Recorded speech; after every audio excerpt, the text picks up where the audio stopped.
London, its river, its royal family, and of course its financial center, the city. Actually, one of the CoinShares offices is right around the corner. But we're not here for a visit.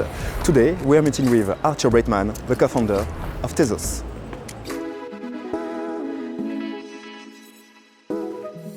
Hi Arthur, thank you for hosting us. We are currently in the TreeTech offices. First of all, could you explain what TreeTech is? Sure. TreeTech is an adoption hub for Tezos, which is based in London. And so TreeTech does a variety of activities, including core development on a Tezos blockchain, some application development, also supporting builders on a chain and different programs. If you don't mind, I would like to go back in time. We won't be long, promised. But I would like to know, do you remember the first time you came up with the idea of Tezos? What interested me was, I think so, around 2014, I started thinking about governance. And what was, at the time, there was an explosion of ideas around the space of different designs for cryptocurrencies. People were talking about privacy, smart contracts, proof of stake. And I remember seeing a talk where someone was saying like, oh, if you're not mining on Bitcoin, you don't have a voice in the governance of Bitcoin, blah, blah, blah. And my first reaction was like, no, mining has nothing to do with it, because if enough people wanted a change to happen, the miners have to follow it. It really got me, I started pulling on thread, and I was like, where does the power actually lie? Like what determines legitimacy in making changes to a platform? It seemed important to be able to have changes because so much was being developed. And I realized there's no such mechanism in Bitcoin. And this is around the time as well where I think where Zcash was being presented, and I realized, well, this is very important. It fixes a big issue in Bitcoin, but wait a second, there's just no interest in adopting it. And we were shifting from this idea of innovation in altcoins, whatever, will end up being folded into Bitcoin to, that innovation is not good anyway, and we don't want it. Why did you choose liquid proof of stake at that time? It was still quite innovative. Because proof of work was so expensive. It's not about the energy efficiency, it's about the cost. Like in proof of work, you constantly have to be burned, constantly have to inflate. The idea is you have a fixed supply. No, you don't have a fixed supply in Bitcoin. Or if you either have a fixed supply or you have security, but not one or the other. And that's part of the, the Tezos position paper. And so it was how can you make consensus much, much cheaper without all this waste? And proof of stake was the most natural way to do that. I explored other things. I explored some ideas around social consensus, like using social networks as a way to get consensus. I think that's an interesting one that I haven't really seen done, but that would be a possibility. Nowadays, the majority of blockchains is using proof of stake, actually. So what kind of advantage right now Tezos has relative to other smart contract platforms? Well, Tezos was a first mover.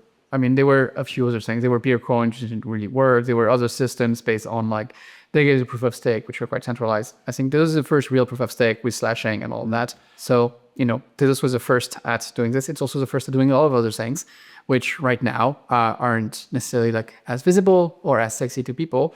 But I think people would do well at saying if they came up with proof of stake early, maybe they're onto something. But there's a lot of others. Very few people have actually done governance for real. Tezos does governance for real. Very few people are doing layer 2s for real. Most layer 2s, or most every single layer 2 pretty much out there, except for the ones on Tezos, are heavily centralized and have trapdoors, not the ones on Tezos. So we're doing layer 2 for real, we're doing scaling for real. There's so many benefits to the Tezos platform that go way beyond proof of stake. Do you know the Tezos user? Who are they? What are the demographics of the Tezos user base? What's difficult is that I actually don't. I know some of the Tezos users, but I don't know all of them. It's a ledger. It's anonymous, so I don't know necessarily who's doing what at every point in time in the Tezos blockchain. But we do have a big community of artists that's very visible because they're very active on social media and they're very active on object.com and Teya and other platforms. So I know about that, and we have some OGs who have been following the project for a long time. There are people in DeFi, there are people in gaming. So it's it's a mix. So, as you mentioned, Tezos has recently deployed a new layer 2, an EVM layer 2, Etherlink. Yeah. What brought you to this choice? The first thing is I started thinking about scaling in 2021, a bit late. I think a lot of people were thinking about scaling earlier. It's something around 2021. I came from the point of view that blockchains were going to be mostly store of values. You need some smart contracts, but not a ton of applications. And so I also hadn't seen any solution that really satisfied me in terms of scaling. The sharding that Ethereum was proposing didn't make any sense in 2017. They were different propositions for sharding that didn't really work. And then I started really getting into optimistic rollups, adaptability sharding. And in 2021, I saw that and I was like, okay, there is actually now a scaling solution via optimistic rollup and via adaptability sampling. And so we started building that. And, the first, when you're going to build a rollup system, the first thing you want to do is like, well, you need to build a rollup. You're not just going to build a rollup system with no rollup. And it made sense to build an EVM rollup because it was a way to attract applications which already have a code base written for EVM or people who are, still choosing a chain and bring them into our ecosystem. It made for a, I would say, stronger offer than say, hey, I believe that Michelson and all the language tools that we've developed on Tezos are superior. So if you're really convinced about their value, you should build around those.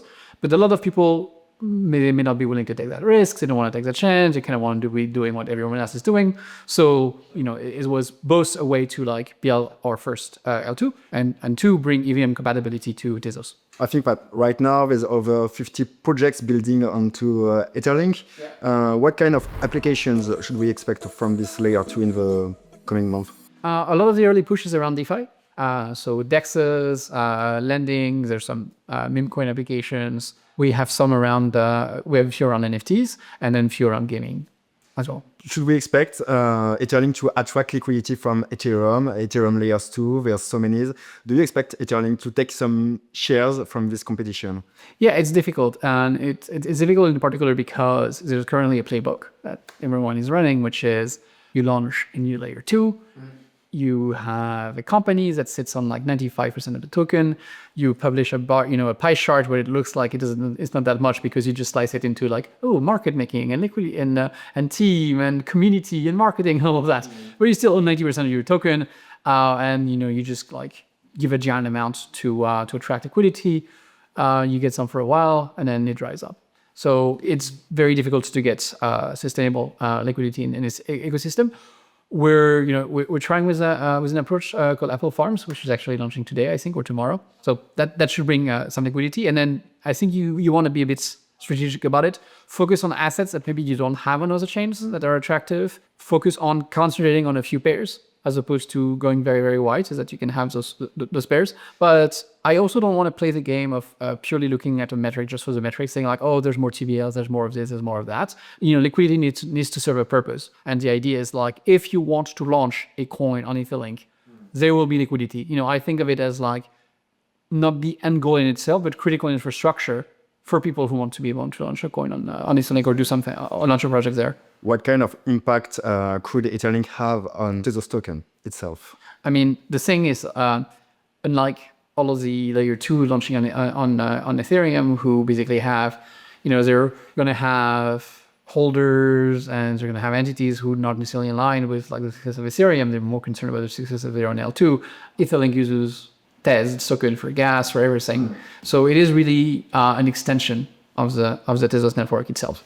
I know that there is a use case that you're really focusing on. It's RWA. Yeah.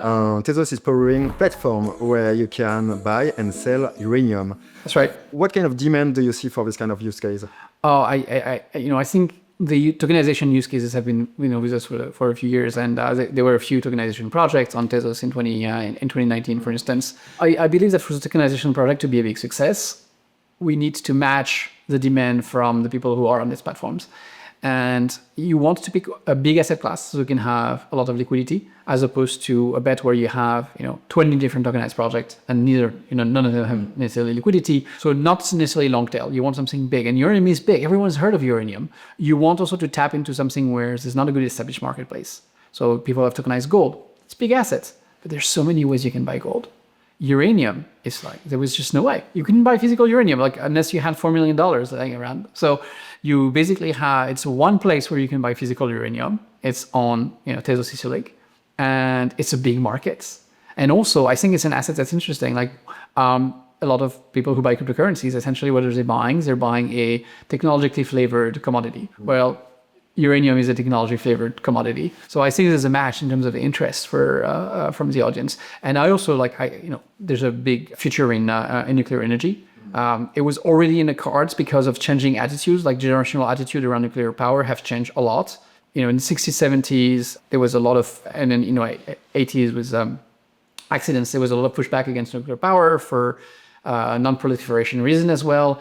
Now, in the younger generation, the focus on carbon impact is more important. And so there's much more acceptance of nuclear power. So that was the first thing. The second thing is the demand for power is supposed to increase so much from the demand of data centers and AI that people are reopening nuclear power plants. People are building new modular reactors. So I do see quite a bit of demand coming from uranium, which will make it a very interesting market in the next few years. A year ago, Tezos announced Tezos X. What is Tezos X? So Tezos X is a project to build a high throughput rollup. A lot of people associate scaling by rollups with fragmentation.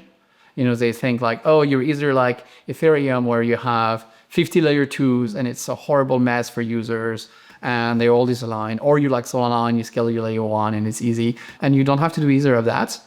You can stay decentralized so that you don't like put giant requirements on your layer 1 validators. Scale a monolithic rollup. So Tezos X is a monolithic, vertically scaled rollup on top of Tezos. So that's one aspect, so like very, very high throughput. We're targeting 1 million TPS. The other aspect is a focus on developer friendliness. So it will be EVM compatible. It will be, of course, Michelson and Tezos compatible, but we're also bringing languages like JavaScript, Python, Java, .NET, etc.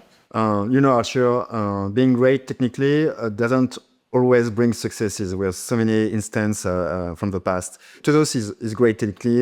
Most of users can relate to that. But how do you think you'll be able to attract users, retail users, and professional users into the Tezos ecosystem? Well, there's a lot of things which are great technically about Tezos, but I don't think it's always been, like that great technically. It was probably the most advanced blockchain when it launched in 2018. And then, there was a lot. And it didn't move fast enough. And it moved well in certain direction. I think in terms of like smart contract features, features like tickets, we developed a lot of really interesting features.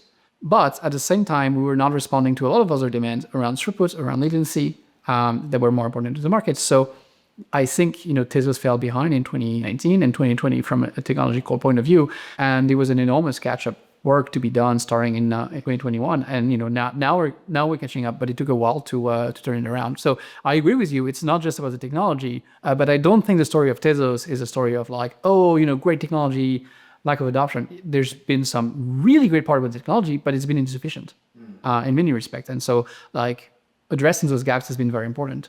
You have always been part, obviously, of Tezos' journey. Tezos has been live for 7 years, longer than majority of other blockchains. Is there a world where Arthur Breitman move on from Tezos and focus on something else? I mean, I have many interests in my life besides Tezos. It's always going to be a huge part of my life. I don't see that ever changing. But it's also not my single focus in life. I have other things I care about. And in particular, I care greatly at the moment about AI safety. It's a topic that I'm particularly concerned with, which affects everyone. And so, sometimes people say, "Oh, Arthur, why are you not only posting about Tezos?" You're not. If I was the type of, if I weren't the type of curious person who takes a lot of interest in different things, I don't think that, Tezos would be what it is or would be particularly interesting in the first place. A few months ago, you told to French media, the big whale, that the Web3 industry was oversized relative to the demand. What do you think right now about the current state of the industry? Still is. I mean, I think it's the same. It's overcapitalized and under-differentiated. It's sad. There's regulatory changes coming, in particular in the US. And so I'm hopeful that, I think a lot of like the difficulty in getting meaningful use cases has been regulatory. So hopefully we see a change in this direction. But so far right now, it's a lot of money chasing too few real use cases, which doesn't mean they don't exist. I really don't like the cynics who say like, oh, there's just no value at this. You look at, for example, the stablecoin markets, like that is very real. That is a very real thing happening and very useful. The store of values are very real. The arts being created on Tezos is very real. A lot of games are very real. So there's real stuff happening. It's just that it's a minority and it's drowned in noise. How do you see Tezos in like 5 years? Triumphant. Thank you, Arthur. Thank you for having me.